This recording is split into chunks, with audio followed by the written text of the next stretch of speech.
Today on the show, we're going to talk about something that's very important for all of you to learn about, the Vertigo Imprint.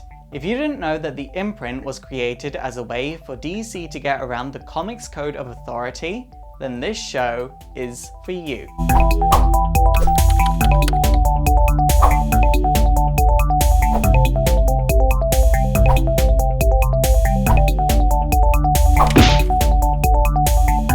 So Vertigo, an imprint created in 1999 by DC that contains some of my favourite titles of all time.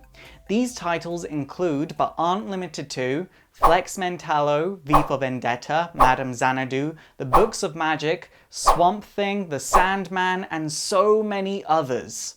A number of titles that had the Vertigo label actually went on to be Eisner Award winners, which is very impressive.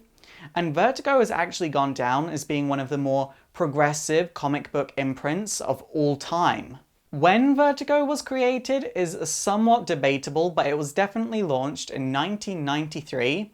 And as for why it was created, well, for that, we're going to have to learn about the Comics Code of Authority. So we all know that from the 1940s through the 1950s, there was a lot of social stigma against comics. In fact, many major cities held comic book burnings. Comics were considered dark, gory, and they just didn't fit in with the middle-class American standards. So in 1954, the Comic Magazine Association of America was formed. This group actually brought about a number of restrictions for comic books, and I'm just going to quote a few and you can see why it was eventually abandoned. No comic magazine shall use the words horror or terror in its title. Seduction or rape shall never be shown or suggested. All lurid and unsavory gruesome illustrations shall be eliminated. That last one's actually very interesting because it meant for a long time there could be no zombies, werewolves, vampires, or anything like that in comic books, which is really weird to think about. Now, over the years, these rules and regulations were updated, but in 2011, pretty much every company had abandoned the code, making it totally defunct. But DC was actually the last company to abandon it. No one really knows why DC took so long to abandon this code, but in my personal point of view, I think it was just a case of they already had Vertigo to do the more adult-orientated stuff in, so they didn't really have a reason to abandon it. Now, as I said before, Vertigo was launched in 1993, and it was led by a very impressive woman called Karen Berger, who joined DC Comics in 1979, and by 1985 she was actually the editor for Wonder Woman and Amethyst, Princess of Gemworld. It's actually Karen that caused the British invasion of comic book writers. You see, she came over here and she found Neil Gaiman, Peter Milligan, and Grant Morrison. She's actually been quoted in saying that their point of view and sensibility was far edgier and smarter than any American comic book writer of the time.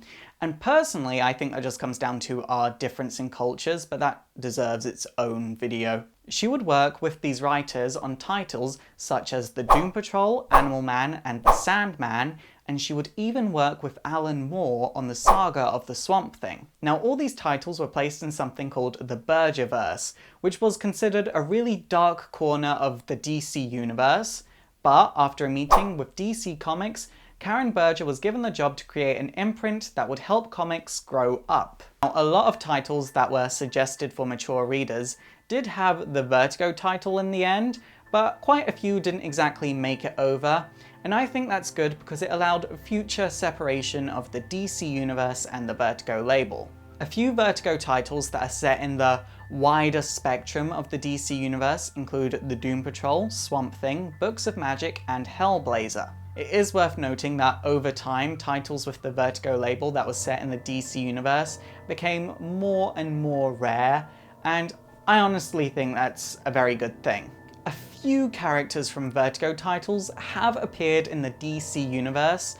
Although this is a very rare occurrence, it does include a number of characters from Sandman and the Books of Magic, and especially Swamp Thing. It's actually been far more common for DC-based characters to wind up in Vertigo series. These include, but aren't limited to, Zatanna, who had her own one-shot mini-series called Everyday Magic, the Phantom Stranger, and Jonah Hex.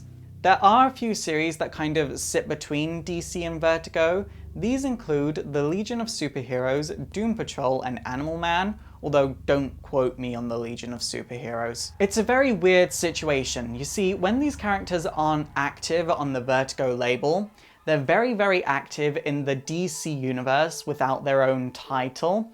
I mean, Animal Man was very important in 52 and Countdown. Then, in 2011, the Vertigo titles as we knew it were gone. DC decided to merge Vertigo, Wildstorm, and DC Comics all into the same universe. A number of these characters actually wound up in the Dark label by DC, which is basically a label that covers fantasy, magic, demons, horror, and all that great fun stuff. A few notable characters are John Constantine, that was in Justice League Dark and now he's in Constantine, Swamp Thing in Swamp Thing, and Animal Man in Animal Man. I actually really like this merge because to me it says that DC is willing to bring its flagship characters into that dark, gritty place of no return that only Vertigo could really go. A few quick notes that I couldn't really figure out where to put is that it was actually Vertigo that made the trade paperback really popular, and they've had most of their sales in trade paperbacks. Also, although Alan Moore's works were actually what paved the way for Vertigo to be a thing, he wasn't included in the initial lineup of writers, and that was purely because there was stuff going on between him and DC. It is, however, worth noting that Moore did co-create Hellblazer, and V for Vendetta was collected into a trade paperback series that was published under Vertigo. Also, in 2013, Karen Berger left DC and Vertigo after working with the company for 33 years. And that's really sad. Now I'm going to give you some Vertigo recommendations that are coming out soon or have been out for a couple of weeks, but you can definitely very easily get your hands on them. So on April 23rd, we have the Books of Magic trade paperback coming out, and on April 30th, we have the Flex Mentallo trade paperback coming out. In my point of view, both of these are must-reads for all comic book readers, and I can't emphasize enough that Flex Mentallo is the reason I'm here right now. You should all just go and read it. A new series starting on March 19th is American Vampire Second Cycle, and you can get that in monthlies. Also, Dead Boy Detectives numbers 1 to 3 are already out, and number 4 comes out on March 26th. Vertigo comics were actually the comics that shaped my tastes growing up. I mean, I never really had parents that were like, "Oh, you're too young for that, you can't read that, no, you can't read that." Because my parents had the faith in me to know that I had the common sense to see something bad going on and go, "Oh, that's a bad thing." I do think that because of Vertigo, I am the person that I am today, and I think everyone should go and check them out. Check out Amazon, check out eBay, just try and get your hands on a Vertigo compilation of some sort and blaze through it because you will love it. This being said, I would make sure if the comic was for a mature reader or not, because if your parents are uncomfortable with you reading said comic, I don't want to get the blame. It's super effective! Okay guys, that is it for today. Leave a comment down below letting me know if I forgot anything about Vertigo, and also don't forget to thumbs up and subscribe if you want to see more history. And also don't forget to like me on Facebook and follow me on Twitter. My name is Faust, this has been Exploring Comics, and it is super effective.